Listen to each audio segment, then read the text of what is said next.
It had been a regular day for Le Qing, walking home with her beloved girlfriend. She had no way of knowing that today would be the beginning of a global natural disaster that would unleash hell on Earth. Now, she's gonna have to fight her way through a series of nightmares if she ever wants to be reunited with the girl that she loves. And that is the starting premise of horror RPG Cradle of Nightmares that I was introduced to as the Chinese Fear and Hunger. And I have to say, it is kind of an accurate name. 大家好，欢迎观看我的 YouTube video. Se los agradezco y muchas gracias por darle click a mi video de YouTube. Pero ya comencemos el video. Cradle of Nightmares is made in the RPGmaker engine and clearly draws inspiration from both Dark Souls and Fear and Hunger, which to me sounds like a winning combination. So far, I'm a few hours into it myself, and I will confess I am intrigued and anxious to see where the game goes.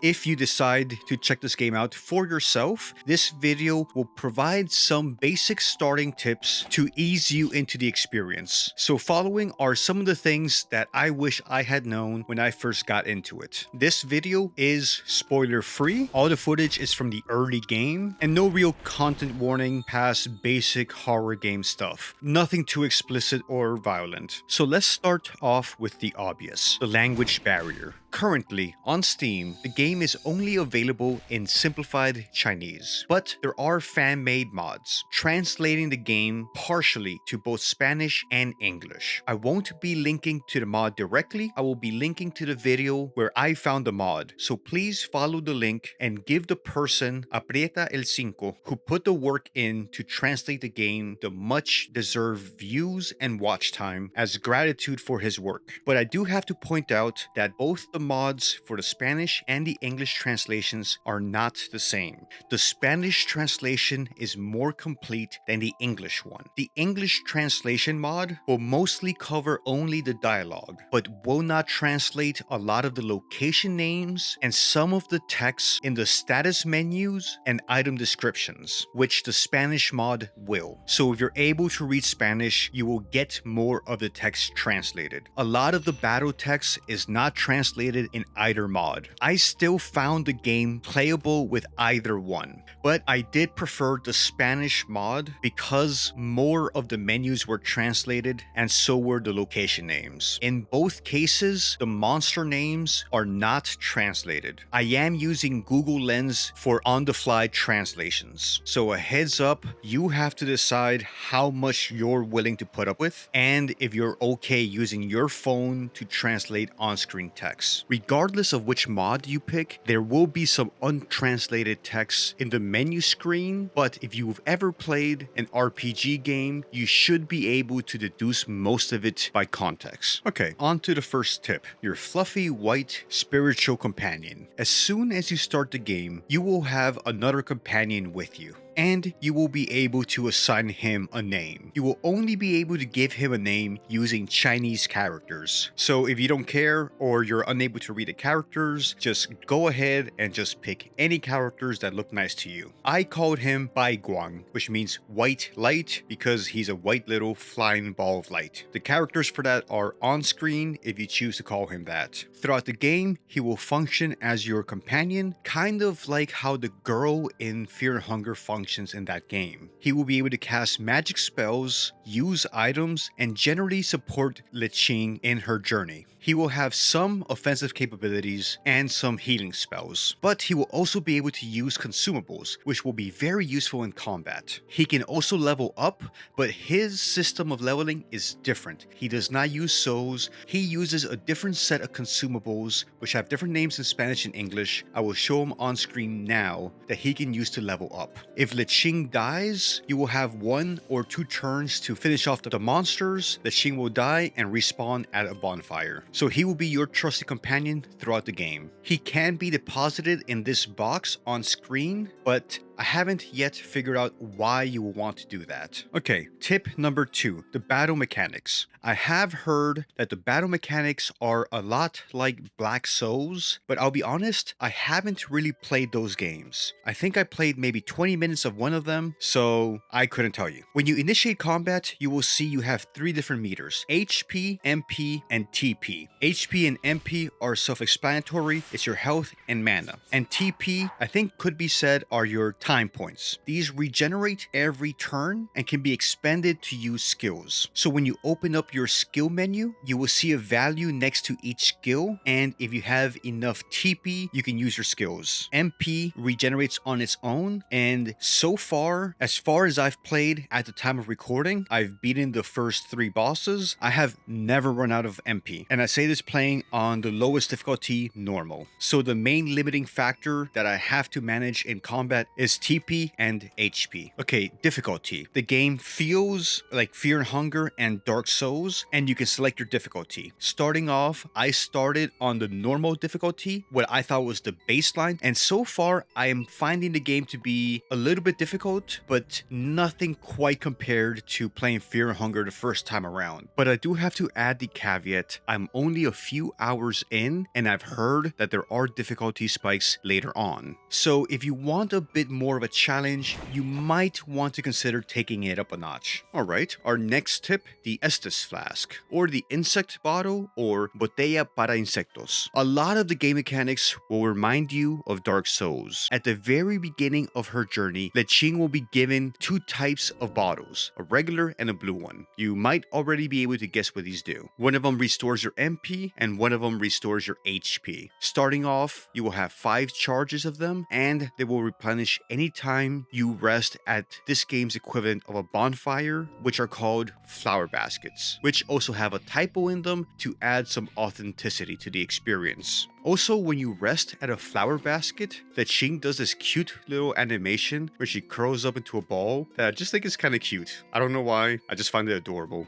As she journeys through the game world, she will find items that will increase their efficiency, allowing the insect bottles to restore more health or magic per charge, and also allowing her to carry more charges at a time. Next, let's talk about this game's equivalent of the Firelink Shrine, also known as the Ashes Cabaret or El Salón de Baile de Cenizas. This area will function as your in-game sanctuary or hub. It's where Le Qing will start her journey, and you can teleport here from any flower basket. It will be your sanctuary, your hub, and your safe space. It's also where you will be able to upgrade your weapons, visit with all the merchants you've unlocked so far, and level up. So from the central area, if you head straight north or up, you will find the demon lady from the intro. Speaking with her, you will be able to use souls to level up through one of the dialogue options. You'll want to do this often since it will increase your HP and generally make the game easier. From the center, if you head to the left to the graveyard, you will find ghost versions of the different merchants you've encountered throughout the game world, allowing you to buy different items or consumables that they sell. If you head south, you will find a forge that will allow you to use consumables to upgrade your weapons. Also, an important note, you can teleport from any flower basket to the Ashes Cabaret, but also to any other flower basket, which makes traversing the world a lot less tedious and saves you a lot of time. On to the next piece of advice. Goldfish crackers and roasted salted cashews make for a great snack and are fantastic together. This has nothing to do with the game. I just feel the world needs to know that goldfish and cashews taste great together, but specifically the flavor blasted goldfish. We buy them all the time for my son, and I usually end up eating most of them. Alright, next tip. There is a stealth mechanic. Le Qing will have an ability that allows her to go into stealth mode. In stealth mode, monsters will have a hard time detecting her, but more importantly, she will be be able to land very powerful backstab attacks. This will be useful for evading stronger enemies or simply avoiding enemies you don't want to fight. Although, to be fair, going into battle mode is pretty quick, so fighting low-level mobs is a pretty fast affair. It does consume MP, but in normal difficulty, it seems like you regenerate MP really quickly. I never seem to run out. The stealth effect only lasts for so long, so if you want to stay in stealth mode, you will have to continually reapply it. So pay attention to Le Qing for when the translucent effect wears off and she appears solid again. Otherwise, you might be caught off guard when you're visible to monsters thinking you're still in stealth mode. The mind meter. On the upper right hand side of the screen, above where your soul meter is, you'll find the mind meter. The mind meter seems to degrade as you enter combat with monsters and is replenished by using different consumables, mostly food items that you'll find scattered across the world.